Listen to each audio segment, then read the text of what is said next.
BJP নেতাকে গুলি চালানোর ঘটনায় এক ব্যক্তি গ্রেপ্তার করেছে পুলিশ। মূল অভিযুক্ত এখনো পলাতক। দক্ষিণ চব্বিশ পরগনার সাগরে বিজেপি নেতা ত্রিলোকেশ ঢালেকে গুলি করা ঘটনায় জড়িত থাকার অভিযোগে এক ব্যক্তিকে গ্রেপ্তার করেছে পুলিশ। ধৃতের নাম পরিতোষ প্রামাণিক, বয়স আনুমানিক 38। তার বাড়ি সাগরের দক্ষিণ হারাধনপুর এলাকায় বলে জানা গেছে। পুলিশ সূত্রে জানা গিয়েছে, গুলি চালানোর ঘটনায় ব্যবহৃত একটি স্কুটার উদ্ধার করা হয়েছে। তবে এই ঘটনার মূল অভিযুক্ত এখনো পুলিশের নাগালের বাইরে রয়েছে।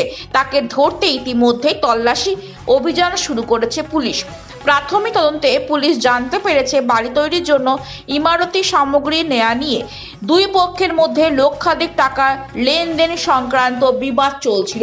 দীর্ঘদিন ধরে চলা সেই আর্থিক বিবাদের জেরে এই গুলি চালানোর ঘটনায় ঘটেছে বলে মনে করেছেন তদন্তকারী আধিকারিকেরা।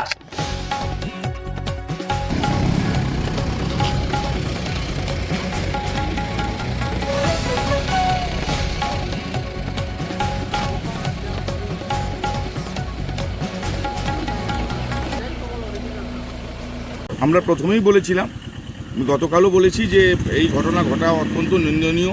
সাগরে এই ঘটনা ছিল না। খবর পেয়েই আমাদের মন্ত্রী বঙ্কিমচন্দ্র হাজরা মহাশয় তিলকেশ ঢালির কাছে হসপিটালে পৌঁছান। এনার এবং ডাক্তারের সঙ্গে কথা বলে, প্রশাসনকে কথা বলে যাতে ইমিডিয়েট দোষীকে অ্যারেস্ট করা যায় সে ব্যাপারে ব্যবস্থা নিতে বলেন। এসপিকেও জানান। পুলিশও দ্রুততার সঙ্গে সকাল আনুমানিক 7টার দিকে যে ঘটনা ঘটে, প্রায় আনুমানিক রাত 10টার সময় প্রাইম সাসপেক্ট পরিতোষ প্রামাণিক ঝড়িদাসের পুলের বাড়ি তাকে গ্রেপ্তার করে। তবে সেখান থেকে করে জানতে পারা যায় এবং মোটরসাইকেলও উদ্ধার করা যায় যে মোটরসাইকেল করে যে দোষী গুলি চালিয়েছিল তিলকেশ বাবুর উপরে, সে মোটরসাইকেলও উদ্ধার করা হয় কচুবেড়িয়া থেকে, কসতলা থেকে।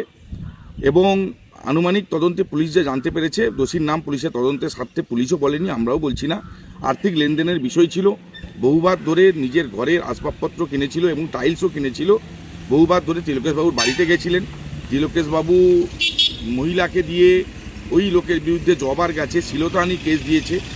ওই ছেলেটা বারবার করে সাগর থানায়ও আপিল করেছে, কোস্টাল থানায়ও আপিল করেছে।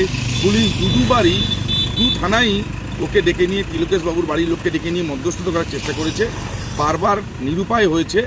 নিরুপায় হয়ে এখানে ওনার স্বামী এবং স্ত্রী আর্থিকভাবে দেউলিয়া হয়ে কেরালা চলে গেছে কাজ করতে। এবং সেখান থেকে বারবার করে বিভিন্ন জনের কাছে ক্ষোভ জানিয়েছে যে আমি যেভাবে দুর্দশাগ্রস্ত হলাম ওর আমি শেষ দেখে ছাড়ব। সেই অনুমানের ভিত্তি করে পুলিশ তদন্ত করে এবং প্রাইম সাসপেক্ট আর কিছুদিনের মধ্যেই হয়তো ধরা পড়বে। পুলিশ ধরে ফেলেছে, তদন্তের গতিও এগিয়েছে। প্রথম পর্যায়ে তাকে যিনি হেল্প করেছিলেন মোটরসাইকেল রাখার ব্যাপারে, পরিতোষ প্রামাণিক, ওনাকে পুলিশ গ্রেপ্তার করেছে। আমরা পুলিশের উপর আশাবাদী অনতি বিলম্বে প্রধান আসামি অবশ্যই অ্যারেস্ট হবে এবং তার শাস্তি হবে। আমরা সাগরদ্বীপবাসী তাইও চাই। কিন্তু এর মাঝখানে যারা এটা নিয়ে তৃণমূল কংগ্রেসকে দোষারোপ করলো বা তৃণমূল কংগ্রেসের নামে মিথ্যা অপপ্রচার করলো, তা আজকে প্রমাণিত। বিরোধীরা ভোটের দেউলিয়া হয়ে এই রাজনীতিটা করছে।